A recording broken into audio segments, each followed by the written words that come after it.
Basic Fit, go for it. Salut à tous, c'est Doris. Comme vous le savez, nos salles de sport Basic Fit sont malheureusement fermées à cause du coronavirus. Mais je voudrais vraiment pouvoir vous aider d'une autre façon. Et au nom donc de Basic Fit, je réalise ce podcast de 10 minutes, entraînement à la maison, dans lequel je vais tenter de répondre à autant de questions que possible sur les situations auxquelles nous sommes confrontés en ce moment. Et aujourd'hui, je suis en compagnie de Jeffrey, qui est kinésithérapeute. Jeffrey, ça va ? Mais oui, et toi, Dory ? Écoute, oui. On essaye de garder le moral, la bonne humeur, malgré cette atmosphère assez angoissante. Mais je me dis toujours, allez, on va de l'avant vers la lumière, on avance. Donc, tu es kinésithérapeute depuis combien de temps alors ? Alors, je suis kinésithérapeute depuis 5 ans et je suis également diplômé en médecine chinoise depuis 8 ans et récemment diplômé en ostéopathie également. Ouh, d'accord. Écoute, un sacré CV. Donc, justement, j'ai besoin de ton aide puisqu'on a pas mal de membres qui nous ont adressé des questions assez pertinentes, notamment Kelzé, qui nous dit « Bonjour, j'ai une question. Je suis curieux de savoir si vous pouvez m'aider. Pour mon travail, je dois beaucoup marcher. Le soir, mes pieds me font mal. Est-ce que je porte les mauvaises chaussures ou bien la façon dont je marche n'est-elle pas bonne ? J'espère que vous pourrez m'aider. Salutations. » Qu'en penses-tu ? Qu'est-ce que tu as à nous dire pour nous aider alors ? Alors, par rapport à ça, il y a plusieurs choses. C'est souvent les périodes où on a mal aux pieds, c'est des périodes où on marche beaucoup plus que d'habitude. Donc ça peut être juste une période de transition.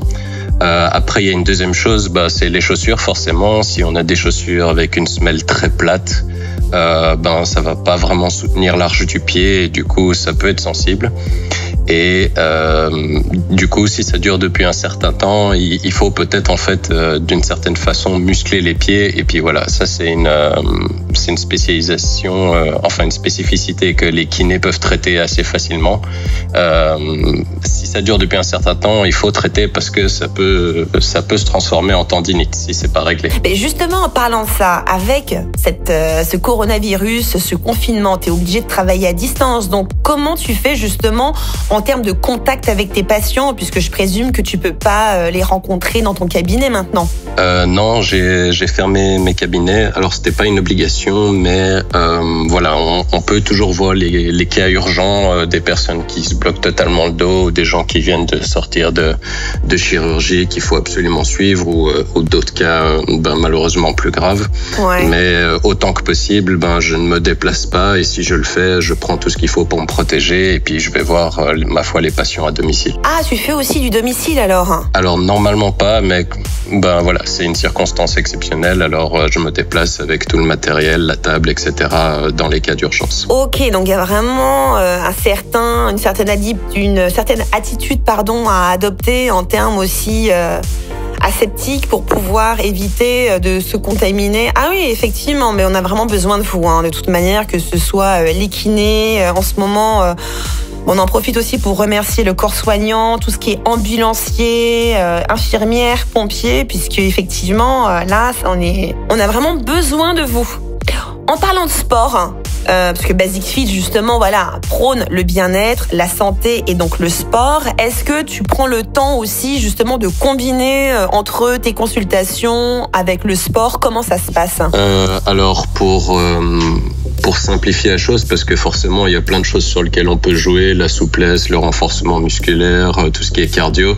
J'essaie de tout scinder sur des tout petites périodes de temps pour que ça me prenne pas trop de temps.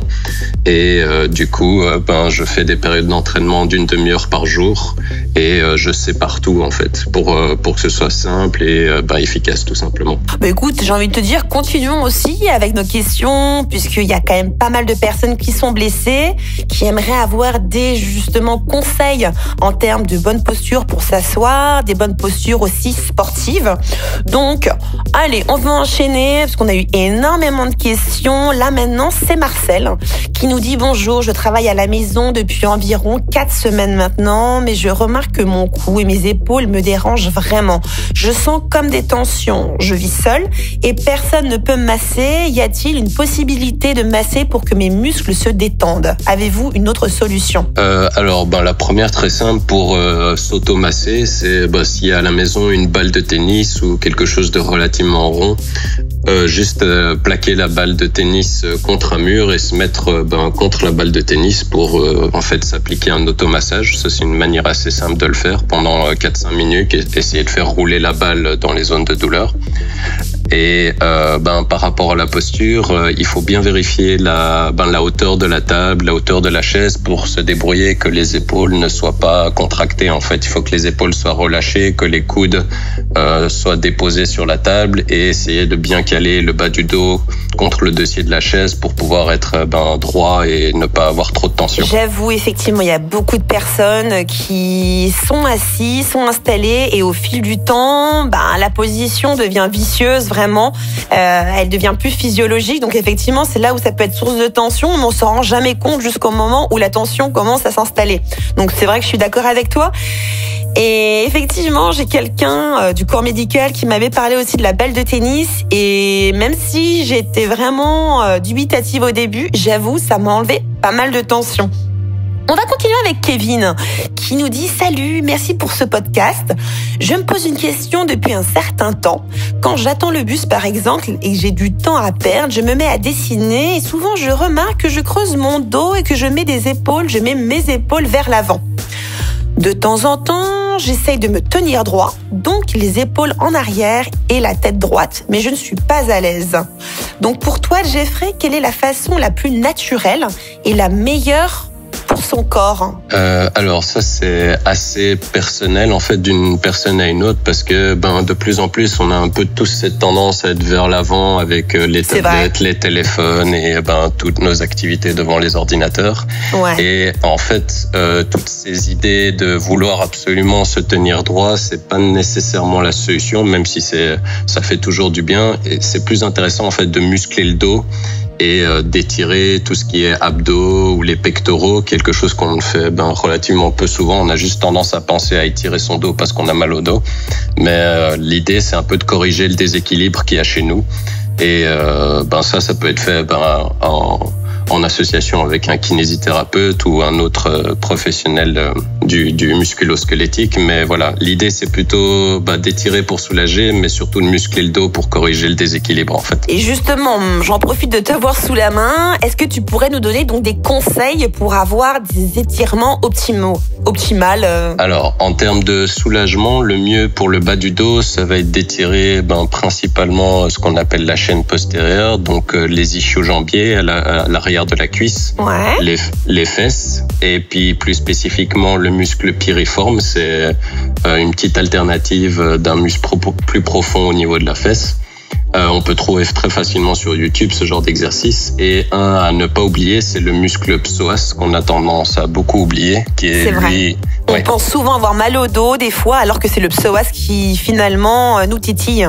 Oui, justement, on revient sur cette idée de posture assise où en fait, il devient de plus en plus puissant et rétracté parce que c'est un muscle qui fléchit la hanche, qui ramène les genoux vers nous et du coup, plus on est assis, plus on a cette tendance à être encore plus vers l'avant. Et en parlant d'exercice, par exemple, j'ai une tendinite de l'épaule. Qu'est-ce que je pourrais faire pour pouvoir remplacer les pompes que j'adore faire, par exemple? Alors, changer la posture, changer la difficulté de l'exercice, parce que souvent, on a tendance à faire beaucoup plus d'exercices d'un coup et ne pas faire ça progressivement. C'est ce qui développe souvent les tendinites. C'est des lésions de surcharge. Donc, même chose pour la course à pied ou les autres sports. Quand on recommence un sport ou qu'on a plus le temps, comme maintenant, on a tendance un peu à trop en faire, alors qu'il vaut mieux scinder un peu plus les exercices et travailler différentes régions et progresser petit à petit. Donc, la première chose, c'est essayer de diminuer soit l'intensité, soit le temps auquel on consacre l'exercice et d'y aller beaucoup plus progressivement. D'accord. Écoute, en tout cas, merci beaucoup Jeffrey de m'avoir accordé de ton temps. Je vois que les 10 minutes sont déjà écoulées. Oh, qu'est-ce que ça passe vite. T'as un dernier petit conseil à nous donner avant de terminer? Alors, c'est pas une surprise, mais restez chez vous. Essayez de prendre un petit peu de temps pour vous, ne serait-ce qu'une petite demi-heure par jour, que ce soit faire du sport, essayer de positiver un peu sur tout ce que vous pouvez faire sur cette période de temps où vous avez un peu plus de temps. Et voilà, pour tout ce qui est nutrition et entraînement, vous avez déjà reçu pas mal de conseils du personnel trainer, donc je vais pas continuer là-dessus, mais voilà, prenez un peu de temps pour vous-même. C'est vrai qu'effectivement sur l'application Basic Fit, entre les cours GXR et les cours justement Basic Fit Home, il y a quand même l'embarras du choix. En tout cas, je vous remercie vraiment d'avoir écouté le podcast. Je te remercie, Jeffrey, aussi pour tes conseils de qualité.